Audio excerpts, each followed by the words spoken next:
going to talk about end of life care, which is one of the important topics, not only in palliative care but also in other any other specialties. And the importance is that if you manage the end of life of your loved ones, uh, you will be remembered forever. But if you don't manage it properly, you will never be forgotten. So that's the importance. So when we look back, we should have some peace of mind. Okay, I have managed him properly, and he was able to pass away peacefully with the dignity. So today's session will be handled by Dr. Roop Kursani. So sir is basically a neurologist working in Mumbai, but he has been integrating palliative care into neurology, and he is also a member of end of life care task force in India. Uh, so um, he has been working with end of life care for a few years, and he has been faculty for palliative care in many teaching sessions.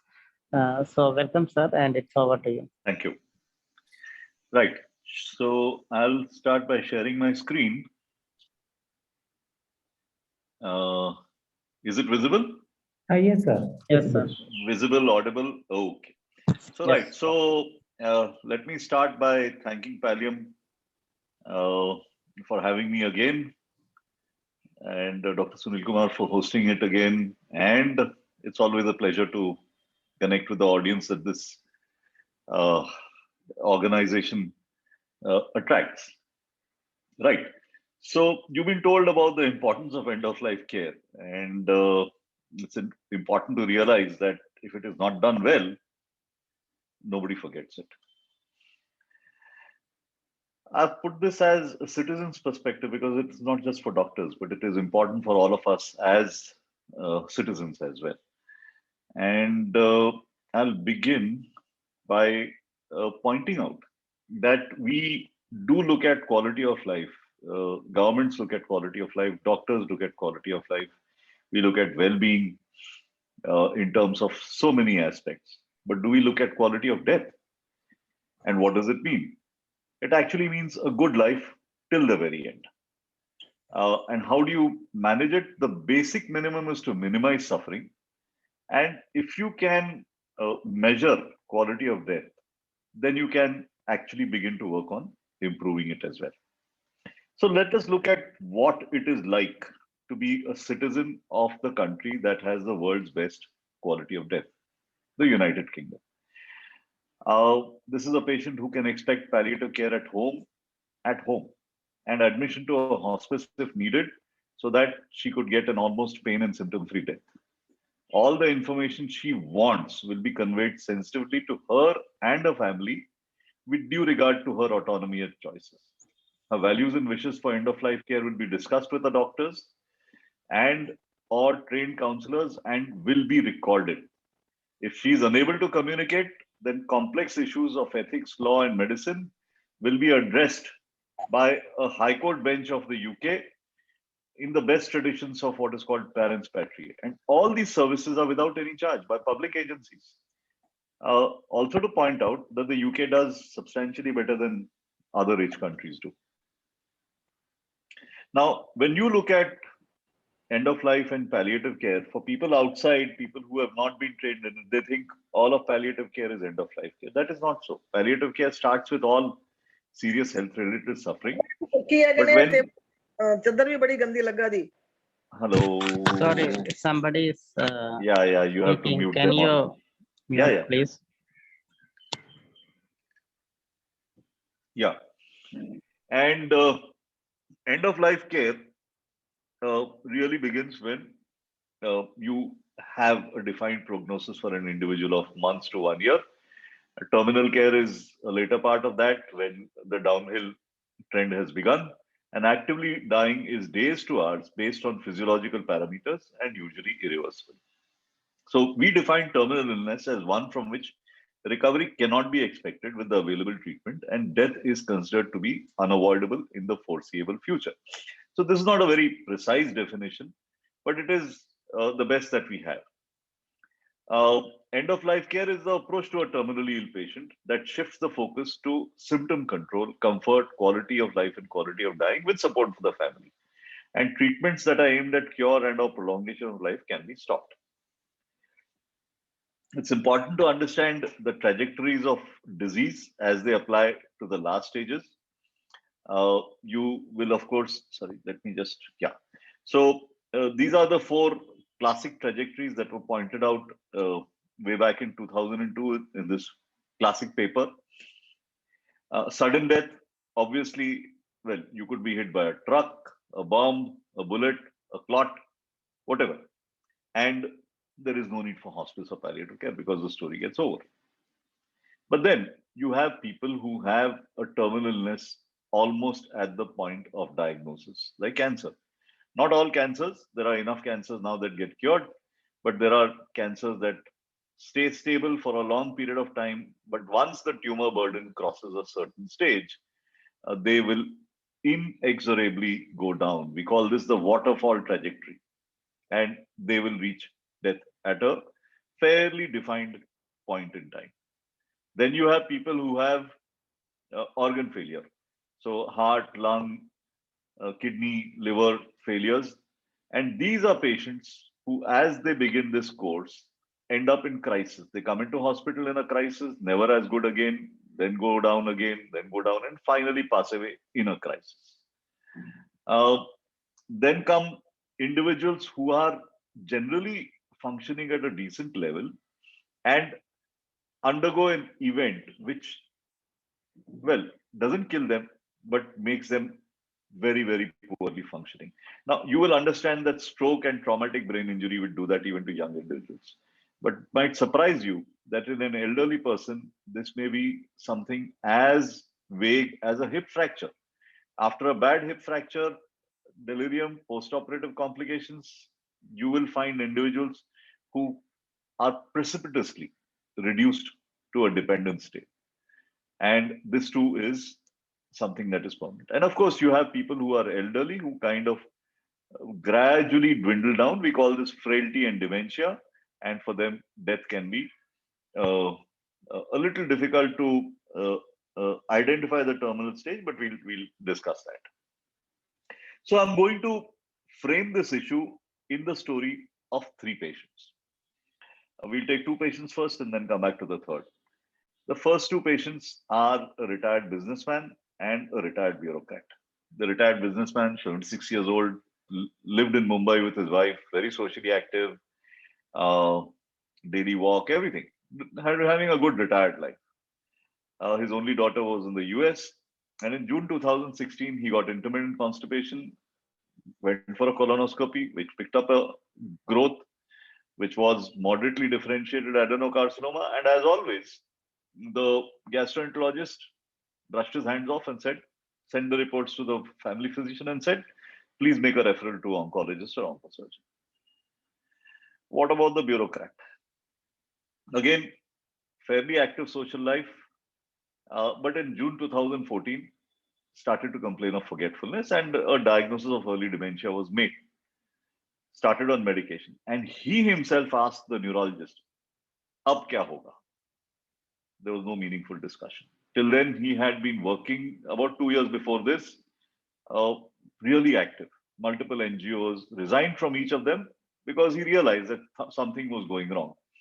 And then from 2014 to 2017, there was this progressive decline in activities of daily living, punctuated by regular visits to the neurologist. Okay, so we have these two diagnoses. And the important question is, can we foresee and foretell death? Remember that till about the middle of the last century, for a physician, there are three functions for diagnosis, treatment, and prognosis. And then treatment improved. It improved and improved and improved to the point that we started forgetting. We forgot about prognosis. So now we only do diagnosis and treatment. And yet, patients do expect us to prognosticate. In addition, now our patients also have become empowered. You cannot give them a prognosis like, uh, a godman can, vague, dishonest, and completely just dumped on them. You have to engage with them when you give your prognosis. They want the prognosis to be honest, to be accurate, and yet optimistic. And this is not easy if you're not trained in communication skills. So the question that comes up is, can we recognize terminal illness in these two patients whose diagnosis we now know? Well, there are indicators, and these indicators are called the surprise question, the general indicators of decline. The individual conditions have specific clinical indicators, and sometimes it is decisional when the patient and the family decide that we are not going to take disease directed therapy. So, what is the surprise question? The surprise question is maybe surprising to people who are not in palliative care. It's an intuitively asked and answered question. Would you be surprised if the patient were to die in the next year? Or you can change the time frame. Would you be surprised if this patient were to die in the next few months or weeks or days? Depending on your experience, an intuitive answer puts together clinical features, comorbidities, social and other factors to give a whole picture of deterioration, and it is surprisingly accurate. It depends on experience, and experienced doctors can reach figures of about 80%. But uh, most of us, once we are past the initial few years, will reach about 60 to 70%. Then come the question of general indicators of decline. So when somebody is nearing the last months or years, uh, their activity starts to decrease. So what they can do for themselves also goes down. One of the things that you have to notice, somebody who's in the bed or chair greater than 50% of day and requires support in most activities of daily living is probably at the last stage of life. Of course, you have to do this systematically. And when you do this systematically, there are various scores and scales that can be used. Typically, the one that we use the most is the Karnofsky in oncology, but palliative performance scale is also used. And in neurology, we use the FAST scale for dementia. And basically, it shows a patient who has increasing symptoms, requires more and more assistance, is bedridden more and more of the time, and finally is completely bedridden and comatose, which is the last stage. Now, in addition, the other thing that predicts mortality and morbidity is comorbidity. So, if you have multiple illnesses together with general physical decline, uh, advanced disease, and are responding less to treatments, then you can also understand that somebody is going down. So, if somebody has congestive heart failure with CKD with diabetes mellitus, yes, that's a pretty big indicator. We've already spoken about general physical decline and individual diseases. If somebody is getting more and more breathless, yes. What about diabetes? If it is uncontrolled, even that is important. And then people start to lose weight, especially uh, they may have more than 10% of weight loss. One serum marker is the albumin. If it drops below 2.5, or is there if there are repeated unplanned crisis admissions, and sometimes there may be a sentinel event like a serious fall with a fracture neck femur, or even something that you would not think would make a difference but does: bereavement, the loss of a spouse. Then individual diseases have disease specific guidelines, and I'm not going to do this in detail, but in cancer you look at performance status and functional ability, and here you can see how this applies to our patient. So he got a left hemicolectomy, and as so very often happens, when he went for the post-op discussion with the oncologist, the oncologist spoke to his daughter, didn't speak to the patient. He got 6 months of chemotherapy. which he tolerated well. But what the oncologist did not know was that because there was a US based family, his US based grandson identified a palliative care physician back in Mumbai, and that physician was identified and contacted just after the first chemotherapy. So palliative care was introduced. And he continued to follow up with the oncologist, except when he had to do a trip to the US. So you can see cancer maintained function, except story may obviously there's a twist. What about neurological illnesses? Because that's what our other patient has. Here you look at progressive overall deterioration, complex symptoms, swallowing problems, speech problems. And we'll come to that with our next patient. So we come back to our retired businessman. Well, uh, unfortunately, things were not supposed to turn out well because in November 2017, a follow-up PET CT picked up extensive mets. And the prognosis that was understood was about 4 months. He was offered palliative chemo with targeted therapy, and he was clearly explained that his median survival would be 8 to 10 months, best case 24 months, with all this very expensive chemotherapy. And since palliative care had already been introduced, because he knew what his options were, he said, "I'm going for palliative care." So palliative care did a home visit, and hospice care was set up at home.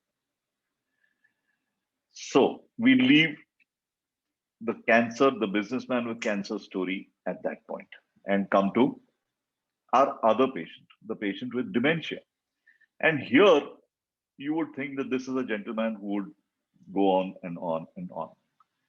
Not really so. 4 years after the onset of his dementia, he got admitted because of UTI, but he developed florid delirium. And they found a hyperfunctioning detrusor, and he had to be discharged with a suprapubic cystostomy.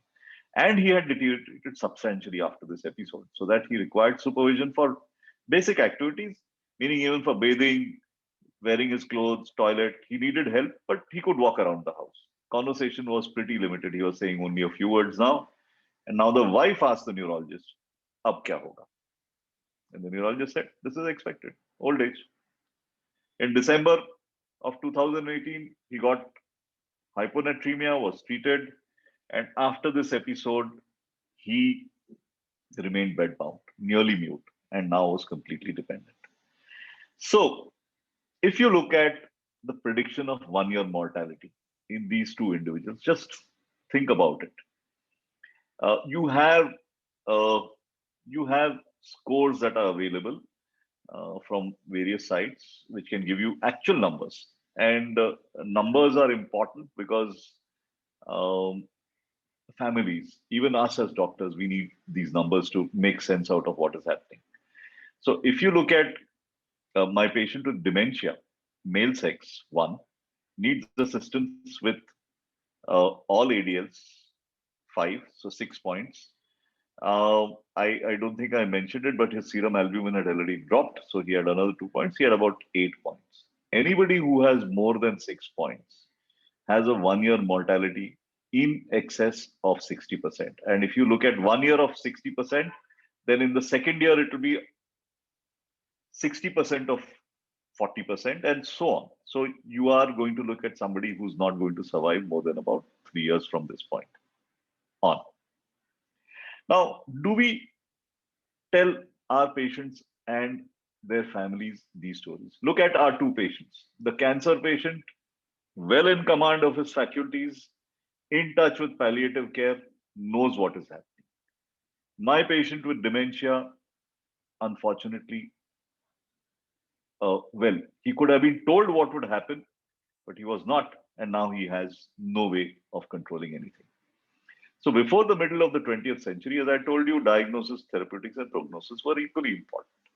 Remember, prognostication consists of foreseeing and foretelling, and Hippocrates said this in 400 BC. And this foretelling has to combine honesty, accuracy, and optimism. There's a point to be made, and this is something that I repeat again and again, that foreseeing and foretelling go together. If you do not commit to foretelling, your foresight will atrophy. So these two go together. Okay. Now, when you discuss end of life care with the family or the patient, you're discussing basically three elements. The first element is what is called goals of care. This is our responsibility. You educate the patient about what is to come, and you talk to them with them and decide what they would want as time runs short. And this supplements the usual discussion about treatment. Advanced care planning, well, it includes goals of care, but then you document this information and make it actionable.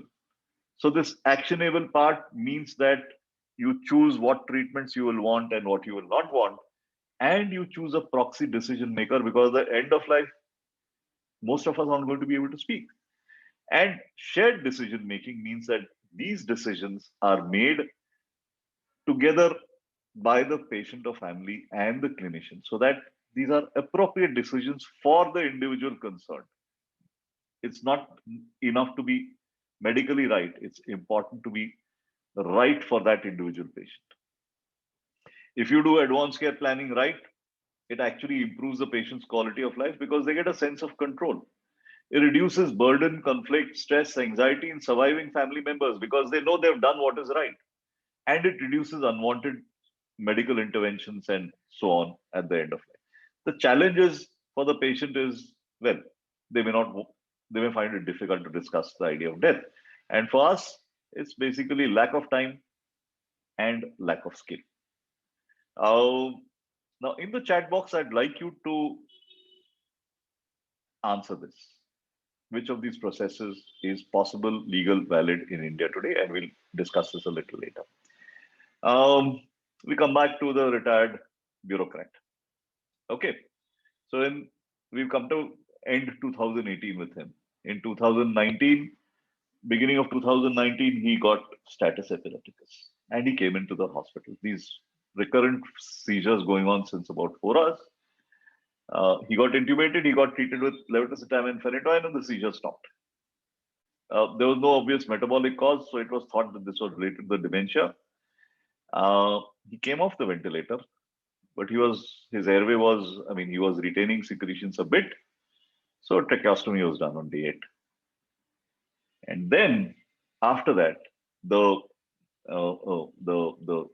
was a US-based son who came down, and there was a prolonged discussion with the son, his sister, the aged wife, and now palliative care also got involved. And finally, a peg was placed, and the patient was discharged for home care on day 28.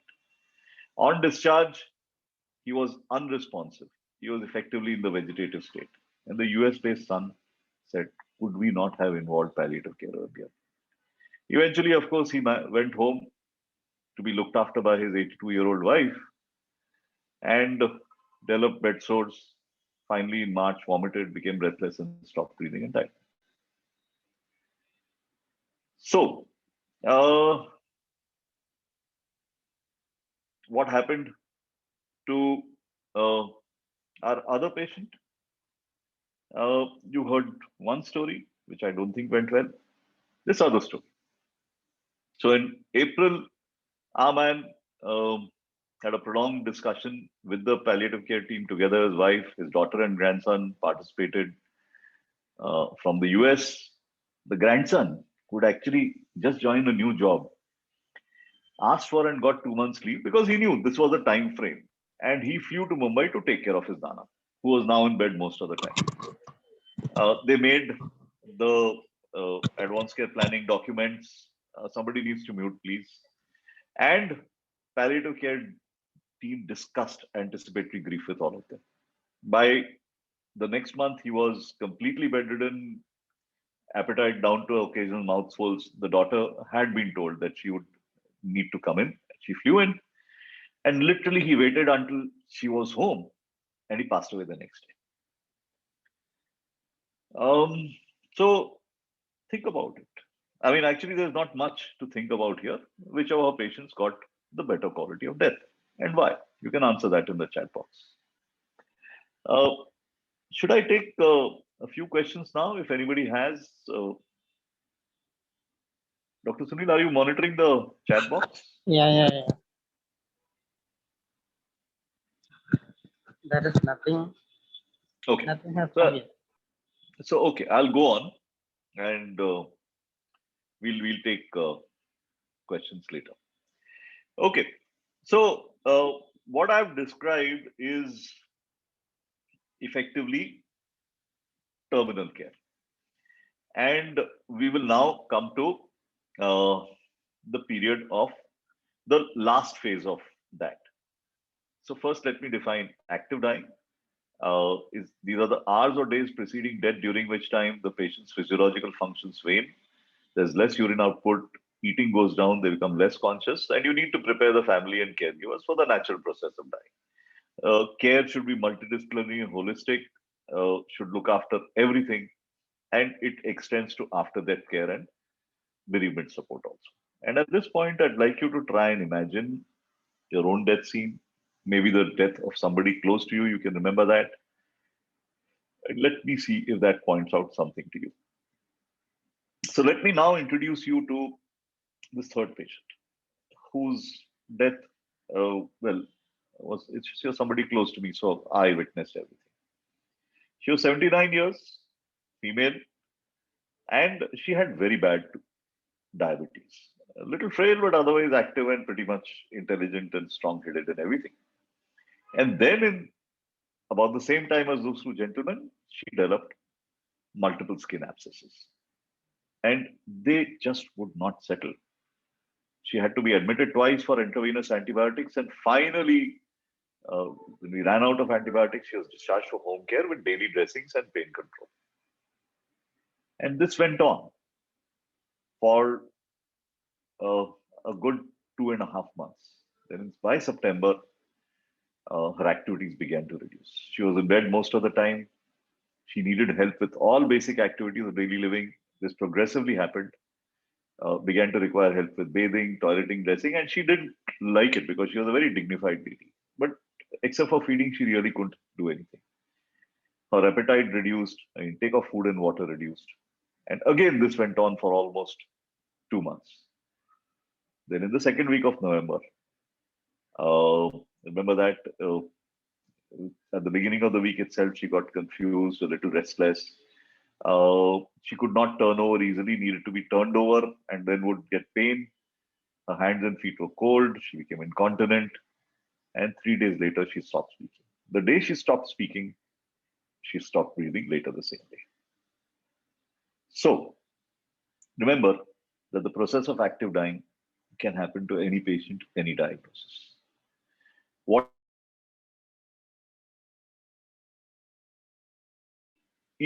does not mean only cancer. It can also mean end stage organ failure. It can also mean old age. It can mean dementia. She was 79, but because of her diabetes, bad diabetes, she was effectively, well, pretty frail.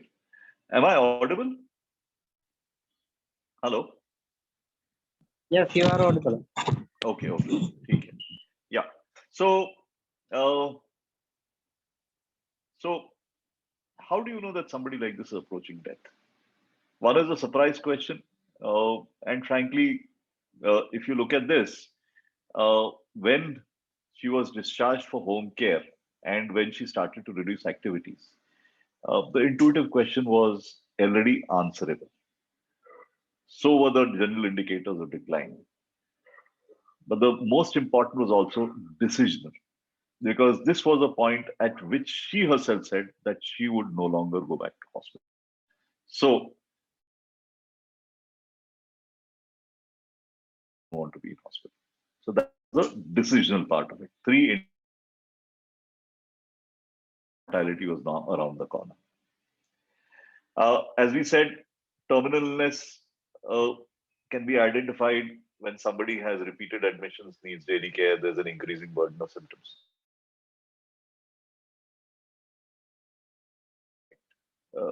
Should not be the case. With experience, you should be able to identify it in advance. And when you have explained this, what you need to do is setting goals of care. Here, her goal of care was very clear. I will be at home. And patients and caregivers need full explanation. You have to be sure they understand what you're saying, but you also have to ask them how much they want to know.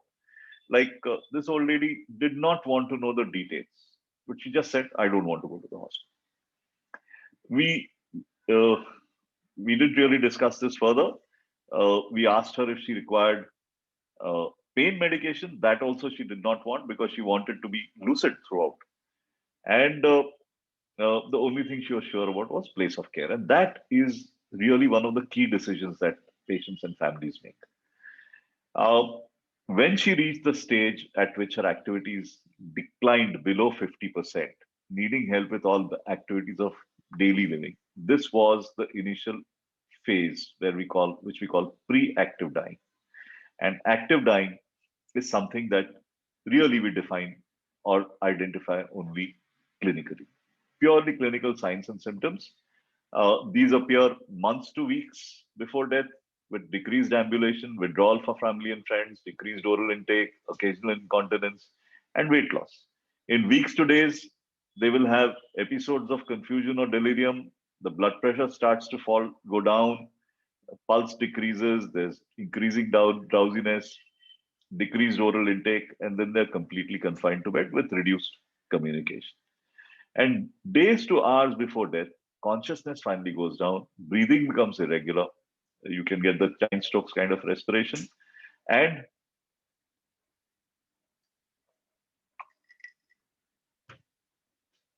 an inability to swallow secretions uh, leads to what is called the death rattle. Hemodynamic changes, weak pulse, cool, clammy extremities, all happen. And then the face may become loose uh, with what we call mouth breathing or jaw breathing. And the face also becomes uh, pallid, looks like yellow and sallow. And as you remember from this case, within a few days after that, she passed away. Now, at this stage, uh, I remember the person who was taking care of her, the family that was taking care of her, was very, very worked up about the fact that she was not eating and drinking.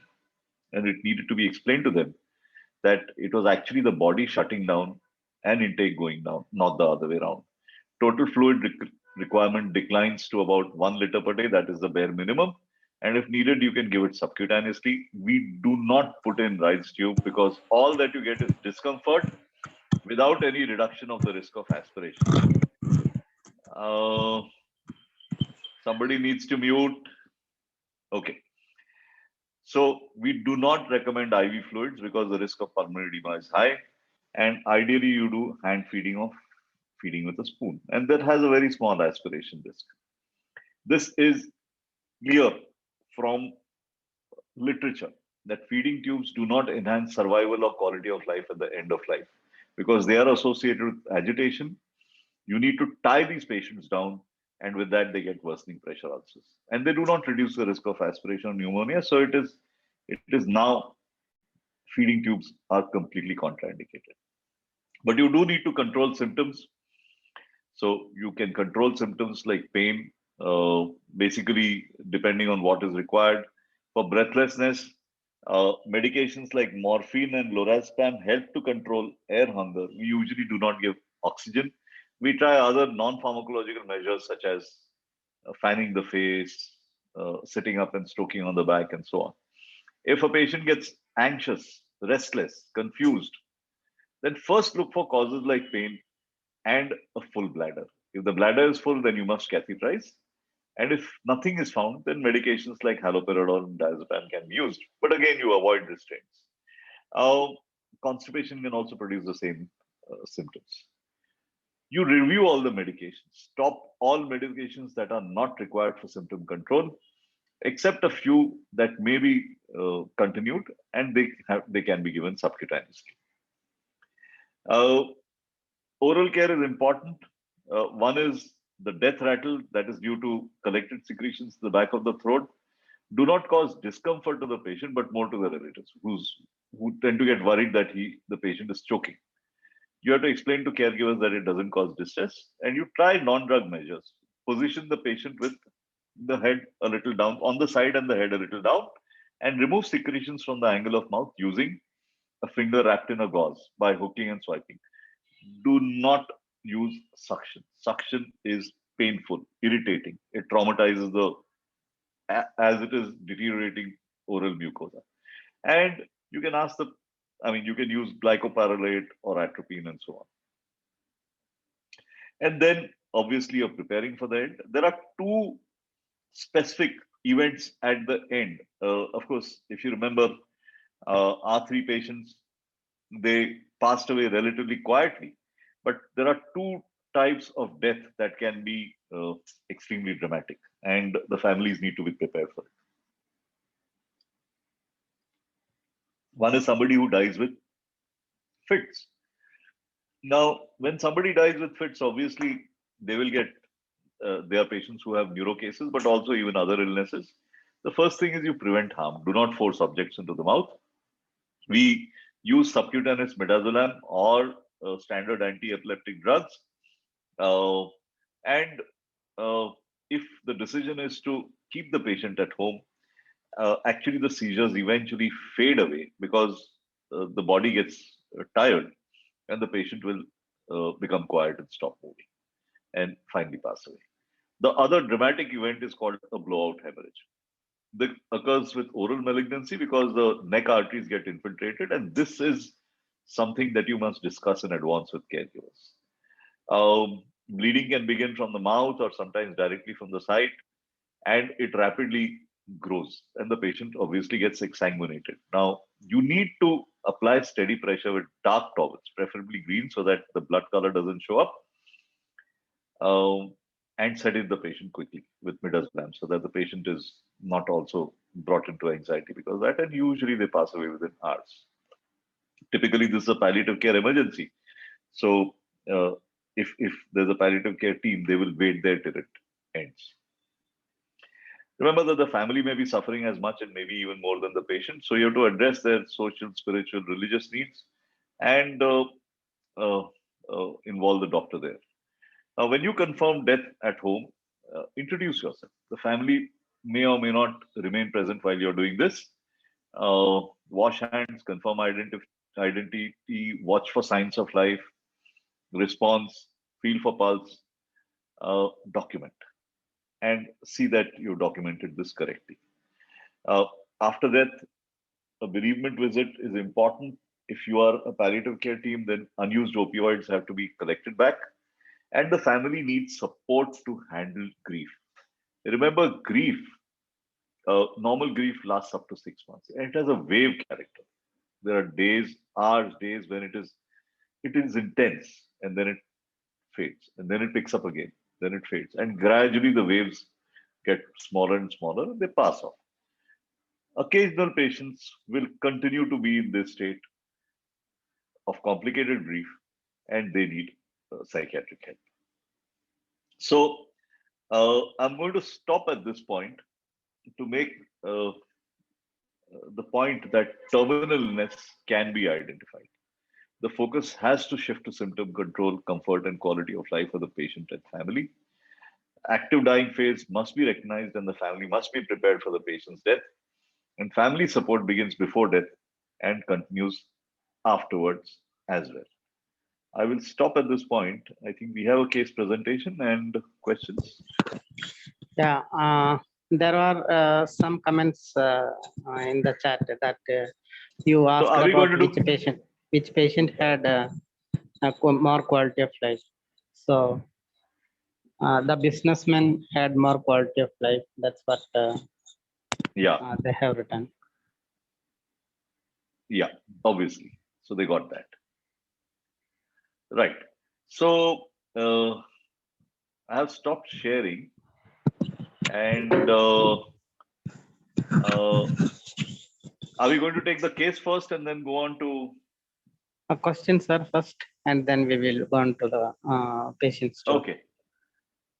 So you can ask any doubts. I'm just looking.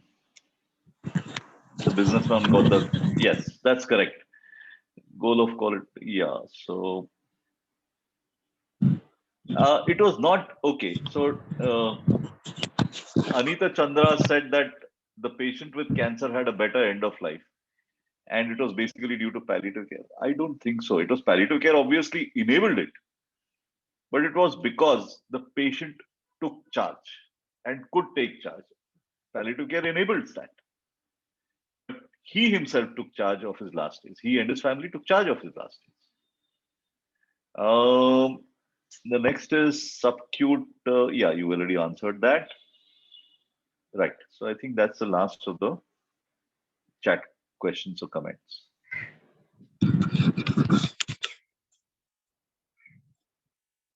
You can ask about anything because Dr. Rube is an expert What do we do next? in end of life care. Yeah. I have a question, sir. Yes, Go ahead, please shoot. go. Hello, sir. I'm Dr. Shilpa. I want to ask that are there palliative care teams and nurses available in India to, provide such kind of care at home, especially end of life care? India has a state called Kerala. And then there is the rest of Right, India. right. So yes, so Kerala is fairly well covered. Metropolitan cities are patchily covered. It's extremely patchy. But palliative care team ideally is provided by a team. So if you set up palliative care, you will need to have a team.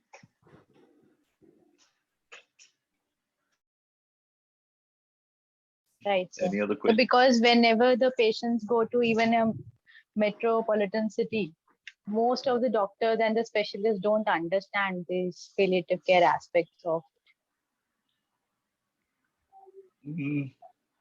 Sorry? I'm saying whenever we have a friend or a family member admitted in a hospital, even in a place like Delhi, most of the specialists are not well versed with the principles of palliative care. Yeah, unfortunately, our awareness of palliative care in the medical fraternity is terrible. It's just terrible. And most people outside think that palliative care is only end of life care. Of course, it culminates in end of life care, but it starts off very much before. And as you will realize with the patient with cancer, because palliative care could help him make these decisions way in advance, he managed to get a very good quality of death. And uh, even the patient with dementia, I'm not sure if you realized that had palliative care been involved before his tracheostomy, when he was extubated, we would generally have recommended making him comfortable. We would never have put in a tracheostomy, and he would probably have passed away 3 months earlier than he actually did, but he would have been symptom free at that time. He and his family wouldn't have suffered for another 3 months. Right, sir. Thank you.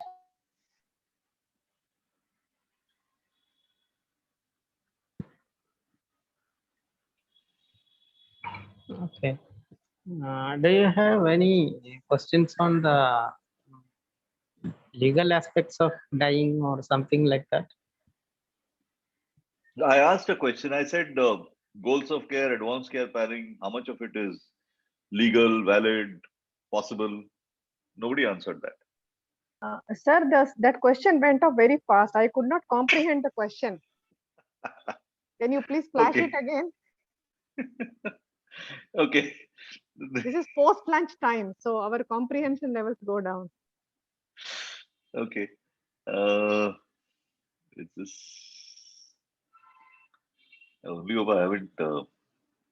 Okay, so fine. So basically, I spoke about goals of care, which is something that we discuss with the family about how they would want to manage, what they would like to have towards the last stages of life. Then advanced care planning consists of two elements. It consists of a document called the living will, in which you say, this I want done, this I don't want done, and stuff like that. And you appoint The other part of the document is appointment of a healthcare proxy, somebody who speaks for you at the time when you are no longer able to speak. Right? And these decisions are made through a process called shared decision making, where the clinician's inputs and the family's values both come together. Now, so what I asked is, goals of care, advanced care planning, are they legal, valid in India or not? I see there is a chat answer. Euthanasia is not legal in India. No, I'm It not is- talking about euthanasia. Yeah. Euthanasia, this is not euthanasia. Yeah. And another, it is legal and valid. Both. Yeah. Okay. So a lot of people, so euthanasia is not no longer a term that we use because euthanasia, uh, as of now, is restricted to something called physician-assisted suicide. Right? That's obviously illegal in India, so there's no question of that. But uh, limiting life support towards the end of life, deciding not to go to hospital, uh, taking out an endotracheal tube when there is no point in continuing that, not putting in a Reitz tube or removing a Reitz tube. These are withholding and withdrawing life supporting treatments at the end of life, and these are all perfectly legal and valid. Right? Uh, these are procedures, and if in advance you say that I do not want this procedure done to me, that statement is again legally valid. Now, there is a problem with it. The problem is that because this has been done by the Supreme Court uh, made it valid, but the Supreme Court cannot write a law. The Supreme Court cannot say, thou shalt not, thou shalt not on pain of. That is something that only a law can do. So if I have an advanced care plan and I come into your hospital, and if in front of me you tear it up and throw it away, I can do nothing. So the advanced care plan, the living will, has been made valid but not enforceable. So what is the use of it? The use is that as of now in India, we still have family. And the use of this document is to tell your family what you want. It helps your family make decisions towards the end of life. And doctors who follow your stated wishes, supported by your family, are completely protected. Completely. Please understand that. So if anybody tells you that this cannot be done in India, that is rubbish. Right?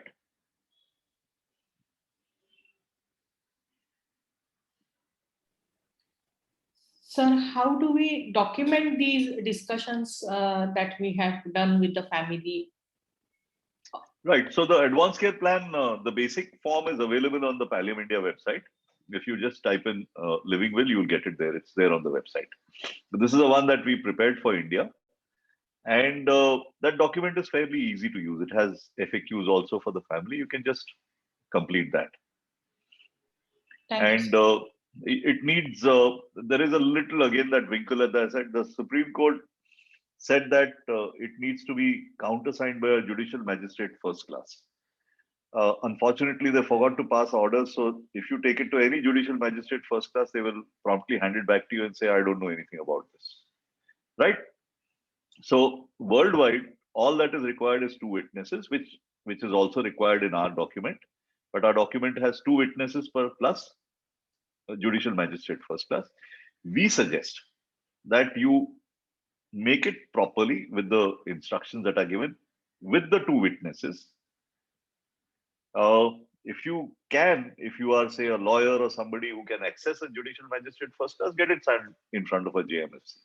If not, at least do everything up to that point and see that your family is aware of your decisions.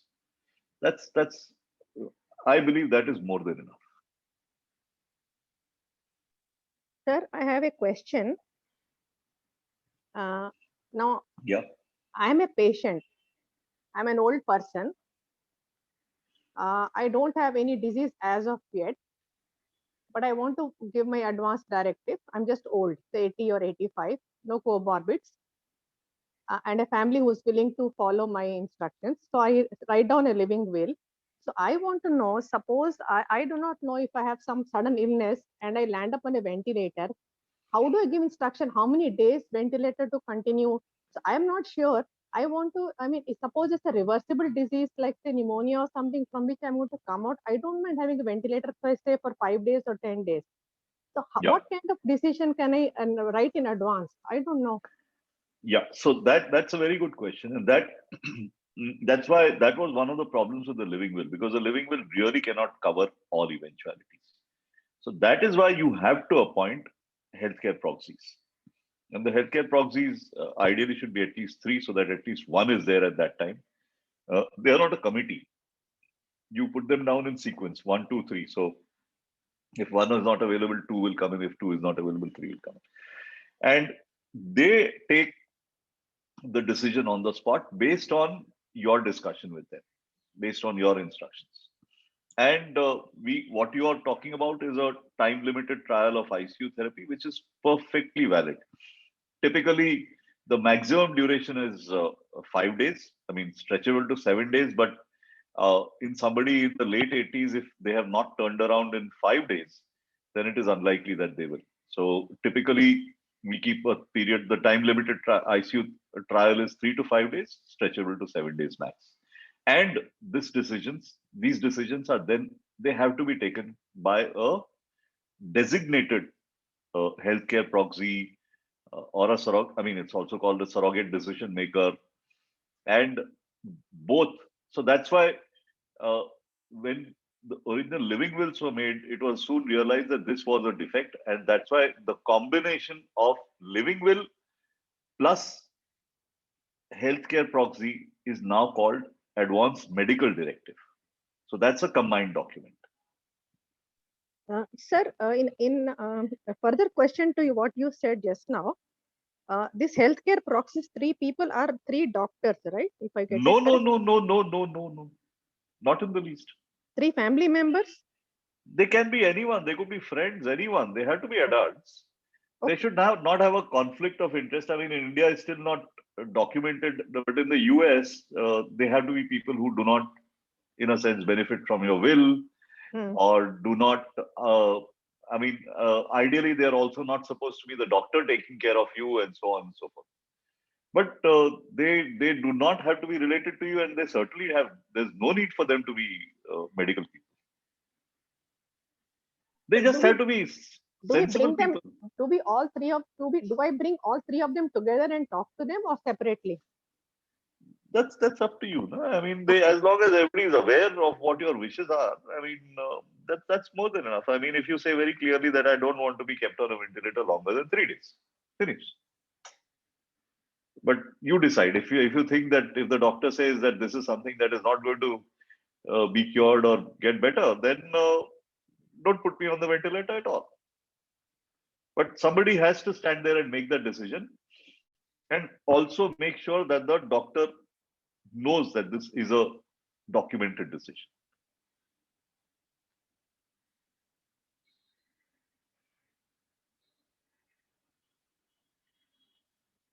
Thank you, sir. That was very, very clear.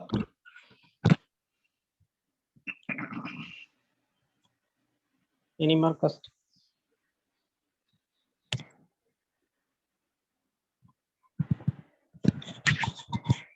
Do we have a case? Yes, sir. Yes, sir. Okay. So we will move on to patient story, which will be presented by Dr. Ramesh.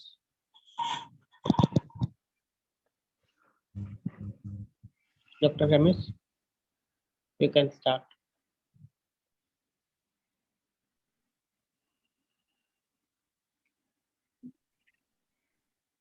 Ramesh sir, we can hear you, sir.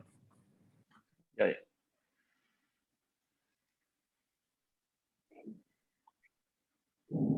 Ramesh sir,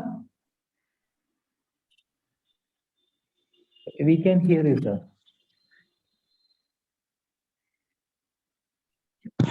Dr. Ramesh, we are unable to hear you.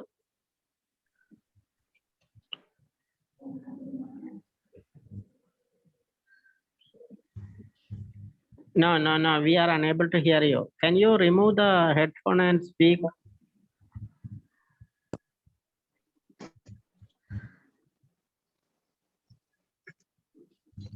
Hello, sir.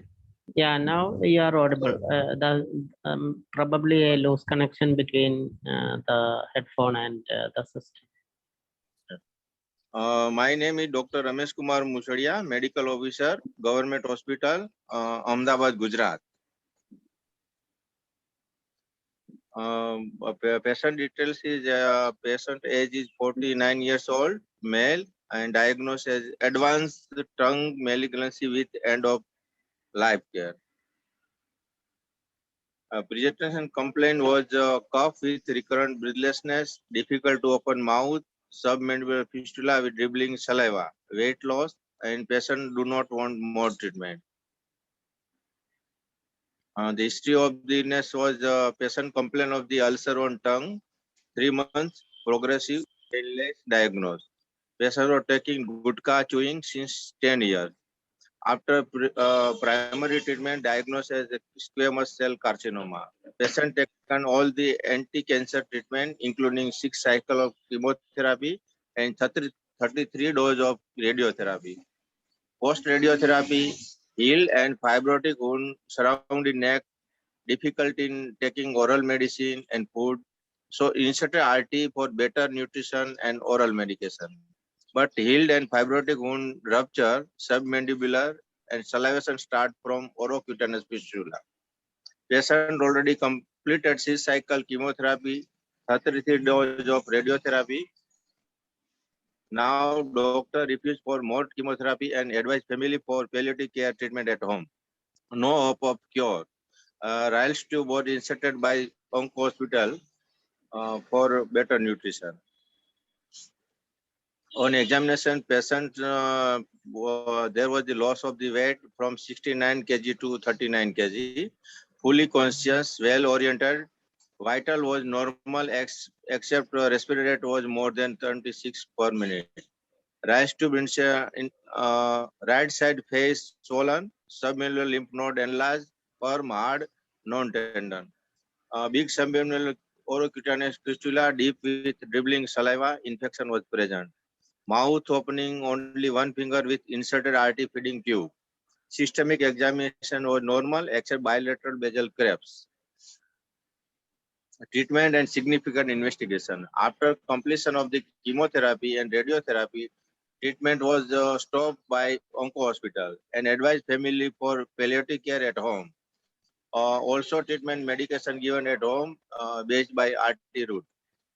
As Onco Hospital was 100 kilometers away from resident, so local doctor treated minor ailment. Other investigation like the complete blood investigation, HRCT, SGPT, all was the normal. As a psychological aspect, patient working semi-government PGVCL, which company, and render all the treatment expense more than 50 lakhs rupees, and also reimbursement given to patient, so no economic problem. As a elder brother, patient was my younger brother, so I supported as a economically and personally. Both child was married, well settled. Patient was planned for child more for returning income benefit. All family members supported well. Orocutaneous fistula was daily dressed by family and there was no house smelling. Next. Medication. The medication was given by the Onco Hospital and RT was also entered by the Onco Hospital. The tablet, orally tablet was tablet morphine, 15 milligram BD, tablet tramadol, 500 milligram BD, tablet pantoprazole, 400 milligram BD, tablet ondansetron BD, tablet clonazepam BD. But patient was having the respiratory tract infection, so I myself have treated the patient on IV line route. So some oral tablet was omitted and IV line of the injectable treatment was given by me. injection ciprofloxacin 1.5 gram IVBD, injection pantoprazole 40 milligram IVBD, injection ondansetron IVBD, injection tramadol IVBD, and wound care by twice daily aseptically. Next. Main concern, advanced stage of the cancer having no hope of treatment, no hope life. Even treatment provided minor element and symptom. Onco hospital advise home-based palliative care. Next. In summary, 49 years male with advanced tongue cancer and malignant wound and fistula and respiratory tract infection. Patient satisfaction with all the possible treatment. Satisfaction with all the financial and family support. Wants to die peacefully at home with family members. Next. As a discussion point, what should be done for patient willing to die at home? What should be done for wound, fistula, and respiratory tract infection? End of life should be peaceful and satisfaction. Physical, psychological, social support. Next. Thank you to all. Thank you, Dr. Ramesh. Okay, sir. Anybody want to ask any questions or clarifications from Dr. Ramesh? Hello, Yes, sir. Dr. Khalid. Yes, sir. Dr. Ramesh, when he was already on morphine oral, which was going through ice tube, you removed, Yes, yes. stopped oral, but you could, instead of giving tramadol, you could have given subcut or this morphine injection. That would have given a better result than tramadol.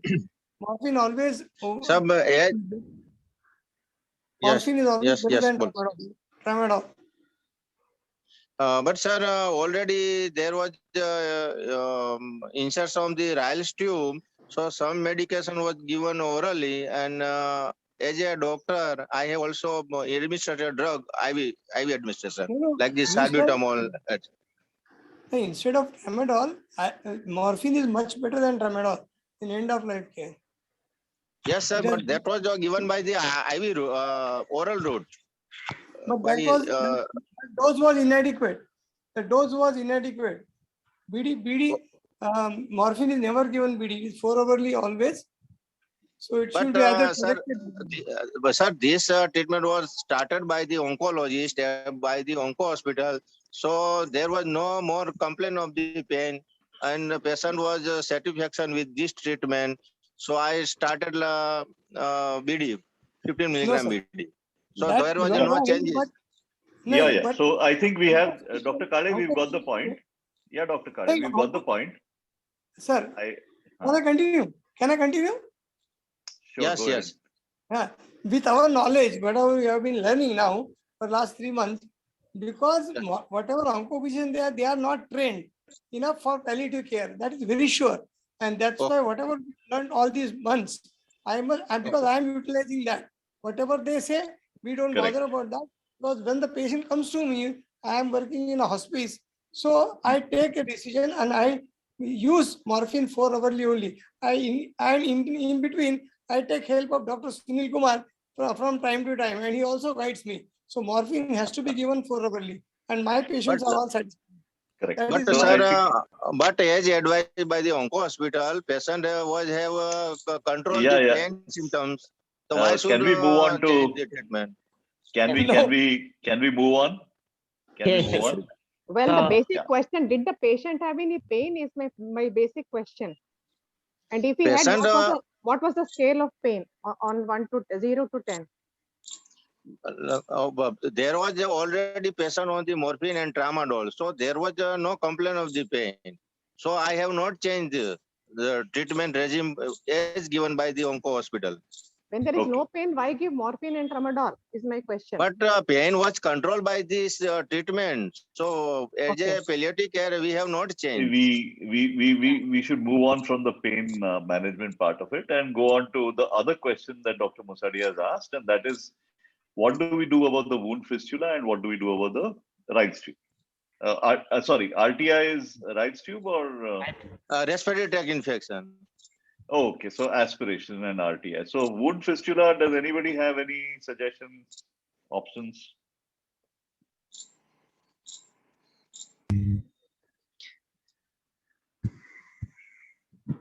Is he able to take anything orally, Dr. Ramesh? Yes, he can take orally by Ryle's tube insertion. Otherwise, But- he is unable to take orally through Yes. restricted. Otherwise, he was unable to take any medication, any food, any nutrition, even liquid orally also. Okay. So I We think can give some atropine for that. What you say? For that fistula leak. Yeah, Discharge but from that the. yeah, but that Um, may also produce a lot of drying, no? yeah. Yes, I think that- orocutaneous fistula also produce, and there was some salivation dribbling outside. So we can give an atropine to decrease this salivation. No, madam, atropine was not given, but continuous. I'm asking yeah. Dr. Sunil and Dr. Okay. Actually, atropine is not usually used for reducing the or injectable atropine is not used. But because doctor of had more given. side effect. So maybe we can use glycopyrrolate or even amitriptyline, which has also some anticholinergic action, which can also reduce the secretion. So Amitriptyline. Yeah, amitriptyline. Amitriptyline and glycopyrrolate and hyacinth-butyl bromide, all this can be used. Atropine, even if you use, it is used, the eye ointment can be eye drops, which can be used for. That means put it in orally. Yes. Yeah. 1%, you just put 1 or 2 drops and that will just dry the mouth out for about 5-6 hours.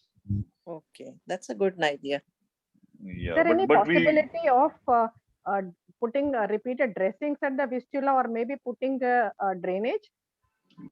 so basically what you need to tackle is the disfigurement and the sense of body image that is affected for the patient. So you basically see that it is adequately covered, that it is kept dry with dressings, and with that, if there is a foul smell, then you may need to give a short course of metronidazole.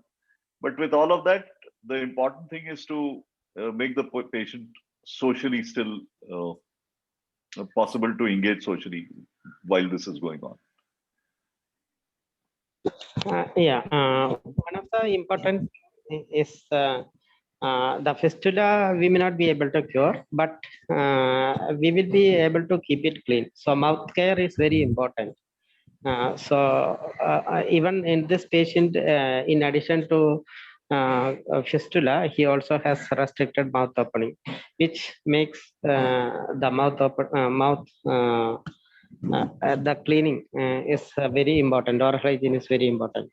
So maybe with the normal saline or homemade saline along with soda bicarb, it would be helpful. And even this patient is if he's put a Ryle's tube, probably because all those things which he's taking is coming out through the fistula. So maybe another thing which can be tried is using a straw. The liquid diet can be tried, which directly goes to the throat. But there is a risk of aspiration also, but that can be tried. How about gastrostomy instead of Ryle's tube? And this patient has a very advanced malignancy as per Dr. Ramesh. So I'm not sure about putting a gastrostomy at this stage. But if this patient has a good prognosis, yes, that can be done. This patient is very young, so we should do something to keep him alive. But this patient has a very advanced malignancy. No, but no metastasis. No? Dr. Yeah, Ramesh? but Yes, there was no metastasis. Yes. So we should do something to keep him alive for a long, give him more. But Onco hospital told that there is no scope of the life more than 1 year, and patient will die within 1 year. So In that case, we should focus on quality of care rather than prolonging life. Yes, we have we family member all have tried better, even economically, socially, or financially. But Onco Hospital, the best Onco Hospital in the Gujarat, treated this case, and all the economically was given by the PGVSL Wiz company, semi-government hospital. So there was no problem economically. But I- doctor refused for the treatment. Now family advised to take palliative care at home. Okay, I just want to make a comment here. Probably this patient's weight was 69, which was reduced to 39, which means the patient has a refractory anorexia cachexia syndrome, which we will not be able to reverse with any type of feeding, even through gastrostomy. So that is what we have to understand. He's a young patient, but when we do interventions, we should also think that whether it is going to help the patient. If it is going to help the patient, definitely we should do. If it is not going to be any beneficial for the patient, we should not go for that intervention. So probably in this patient with gastrostomy, it is not going to be beneficial for the patient. That's what I think in this patient.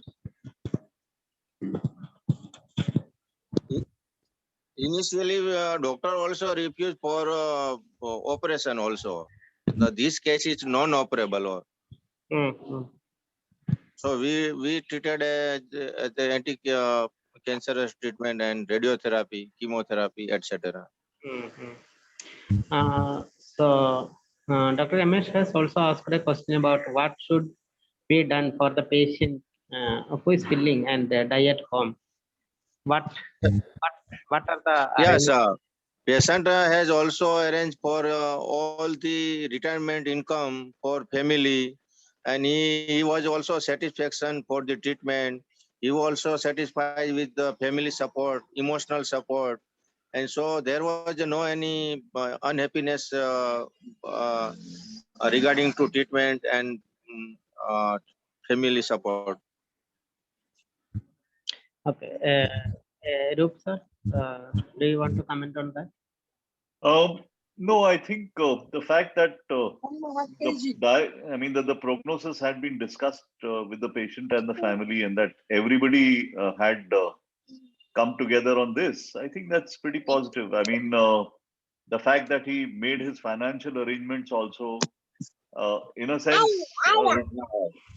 that's a the existential issues that come up. Dr. Ramesh Kumar, you'll have to mute yourself, I think. Yes, Yeah. sir. Yeah. Yes. So all those things were taken care of, and I think Dr. Ramesh Kumar himself said that those issues were all taken care of, which actually once prognosis is clear to everybody, is actually not difficult in an Indian setting. Once the family comes together on this issue, and you stop this rigmarole of running around to hospitals and putting patients in ICUs and focus on quality of life and comfort, we can get it. Yeah, another thing I think would be there might be some unexpected events that may occur when the patient is at home. So we should also have an anticipatory prescription for those things that can happen when the patient is at home. If the patient is delirious, what is going to do? If the patient is breathless, what are we going to do? And in this patient's case, maybe there may be a chance of sudden hemorrhage. Blowout Uh, hemorrhage. that may lead to death. So all this, we should discuss the possibilities with the caregiver and the patient, and we should actually make them understand what can be done or empower them what needs to be done at those point of time. These are something which we need to do, and also, if possible, we should be providing with a phone number of a healthcare professional, probably of a palliative care physician. Probably one of us should be there to for them to call whenever they have doubt, so that their confidence level will increase, and they will also have that confidence of managing the patient at home. which is as per the wish of the patient. So I think those are few points which I want to add.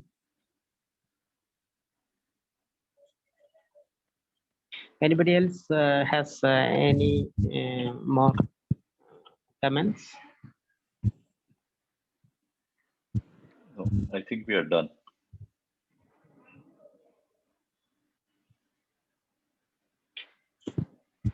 Okay. So I think we can wind up the session for today. So thank you, sir, for being with us and enlightening us with the importance of You're welcome. And thank you all. Thank you, Dr. Ramesh Kumar, for the patient story. And Oh, okay. Thank you, sir. Thank you. Right. Bye. bye, sir. Bye. Before leaving the session, please kindly do the feedback.